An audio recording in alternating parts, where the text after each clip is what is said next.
ভদু, শুধু পড়াশোনা করলে আমাদের হবে না, বুঝলি? আমাদের একটু সাধারণ জ্ঞানের উপরও চর্চা করতে হবে। সেজন্য তোকে আমি আজকে কিছু সাধারণ জ্ঞান বিষয়ক প্রশ্ন করি। ঠিক আছে স্যার, করুন। আচ্ছা, আমার প্রথম প্রশ্ন হলো, ধর তীর থেকে মাইল খানেক নৌকো বেয়ে তুই চলে গেছিস। এমন সময় একটা ঝড় উঠলো, কি করবি তখন? স্যার, একটা নোংর ফেলে দেব। ধর আরো একটা ঝড় উঠলো। স্যার, আরো একটা নোংর অ্যামেজিং। আচ্ছা আচ্ছা, ধর আরো একটা ঝড় উঠলো। স্যার, আরো একটা নোংর ফেলে দেব। তুই এত নোংর পাচ্ছিস কোথায়?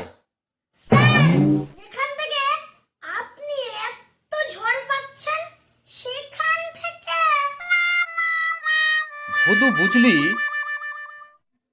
তোদের বয়সে আমার বিশ্বাস ছিল আমি সব কিছু জানি, কিন্তু এখন আমার এই 50 বছর বয়সে এসে আমি বুঝতে পারছি আমি কিছুই জানি না। স্যার, আপনার এই কথাটা বুঝতে এত বছর লাগলো।